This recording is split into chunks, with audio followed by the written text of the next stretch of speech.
experience their emotions in relation to Krishna.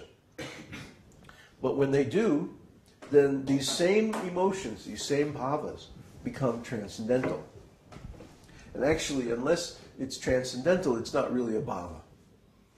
If it's material, it's simply a mundane emotion. There's nothing very special about it. But as soon as the object of the emotion is Krishna, or things in relation to Krishna, then it becomes a transcendental bhava. So every devotee should know all these bhavas, and everything is discussed in the Nectar of Devotion. All this and much, much more. So Nectar of Devotion is going to be a part of the Bhakti-Vaibhava degree course. When you're ready for Brahman initiation, then you take the Bhakti-Vaibhava course, and you get, we'll go through Nectar of Devotion. Which reminds me about something. Krishna gave me your name. Yeah. So, anyway, What's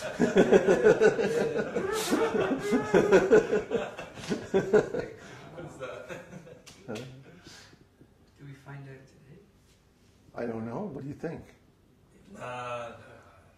Next year. Well, it depends. I mean, do you want to have the whole ceremony and all this stuff, or you just want me to? We should have ceremony. We should have a ceremony for both of them. Yeah. But it doesn't hurt to tell the name, does it? Wow. Yes? No, it doesn't hurt. No. Next year.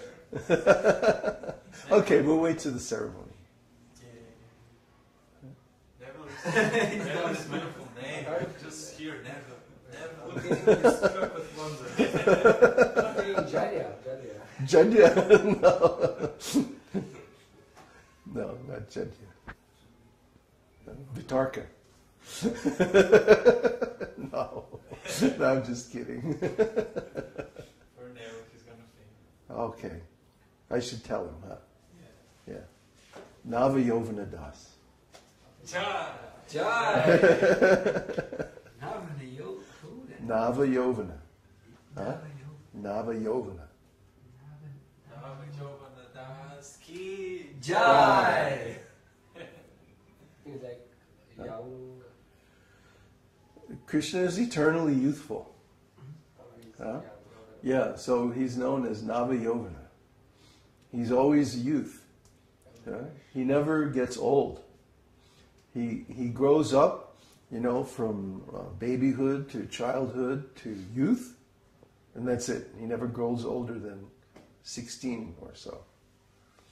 So even though he was on this planet for 125 years, he never grew beyond the age of 16.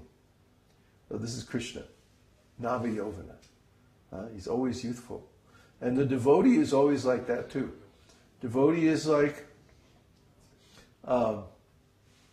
doesn't think of himself in terms of the body. Devotee thinks of himself in terms of his spiritual identity. So even though this body, goes through so many changes and things like that, we don't consider that this is me.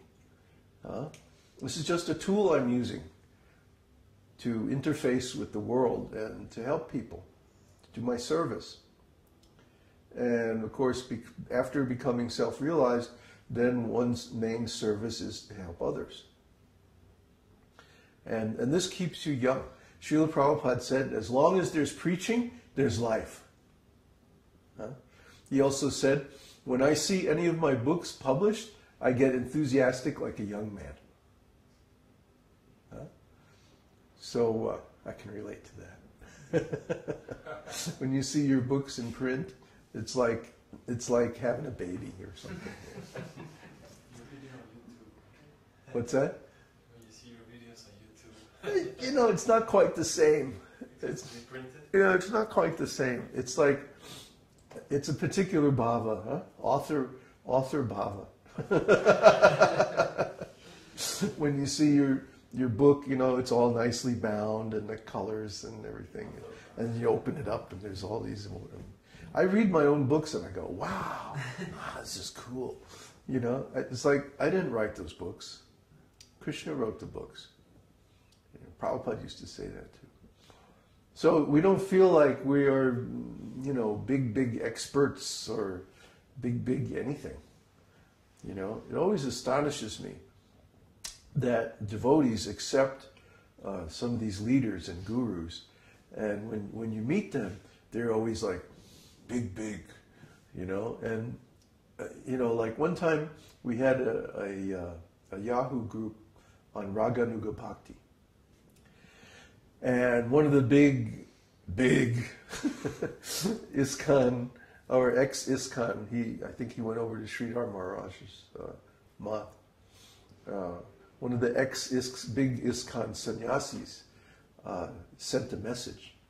You know, he wanted to post his message on the group, and basically his message was, "You're wrong about this, and you're wrong about that, and you misquoted this, and you misunderstood that," and with this whole rant that went on for like 3 pages. So, you know, I wrote him back, well, you know, thanks for your post, but I don't think it's really in the spirit of Raganuga Bhakti.